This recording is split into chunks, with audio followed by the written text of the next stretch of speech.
મહાપુરુષો હતા જેને દિવ્ય મસાલા હાથમાં લઈ સમાજને ઉજાગર કરવા, સનાતન ધર્મને ઉજાગર કરવાના કામ કર્યા. એમાંનું એક પાત્ર એવું પણ હતું.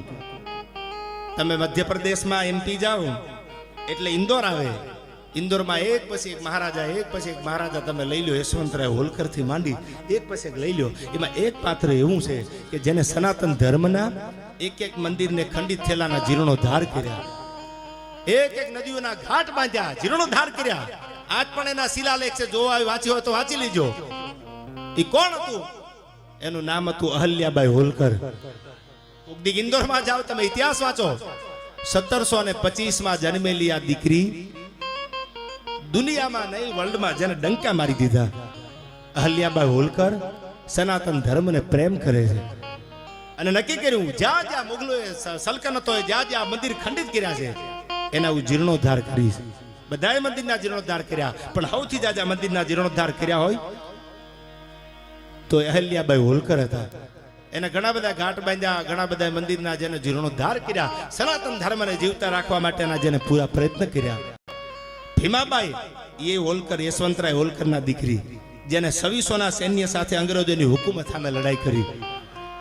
એક એક પ્રસંગો તમે લેવા બેહો તો રાતું ટૂંકી પડે. સૌરાષ્ટ્રની રસધારમાં મેઘાણી આખા સૌરાષ્ટ્રને હાથરી લીધું. પણ હવે સાંભળું જો આ ભજનની ભૂમિ છે એટલે મને પ્રસંગ રામકુ બાપુ યાદ આવે.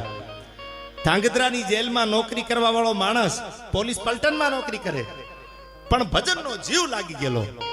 નોકરી તો કરવી પડે પેટના ખાડા હાટું, એમાં બીજી વાત ન હોય, પૈસા વગર તો હાલે નહીં, ઘર હાંકવું હોય, પણ જીવ ભજનમાં, આત્મો ભજન આરે સંકળાયેલો. નોકરી રાજાશાહીમાં કરવાની 1947 પહેલાની વાત કરું.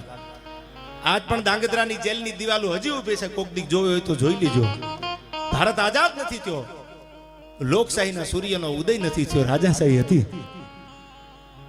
અને રાજાશાહીની જેલમાં પોતે નોકરી કરે છે. સાંભળજો ભજન ક્યાં લઈ જાય માણાને. ભજનની તાકાત શું હોય? આ મેહરિયાના પાદર સુધી જેવો 2 ડગલા આપા ઝાલાની જગ્યામાં આટો મારો ખબર પડે ભગવાન સામો હાલે. આ ભજનની તાકાત છે. સાંભળજો, આયા નોકરી કરે જેલમાં, રાતે પેરો કરવાનો. ભાવનગર ધાંગધ્રા દરબાર ક્યારે નોકરી કોણ તપાસવા આવે, ચેકિંગ કરવા આવે, એનો માણા આવે, ખબર ન હોય. બાગડતા બાગડતા બાગડતા બાગડતા પડગલી વાગે તો ખબર પડે કે કોઈ જોવાયું. રાતે 12 વાગે આવે, રાતે 2 વાગે આવે, રાતે 3 વાગે સવારમાં આવે. ખબર ન હોય રાજના માણા ચેકિંગ કરવા ક્યારે આવે.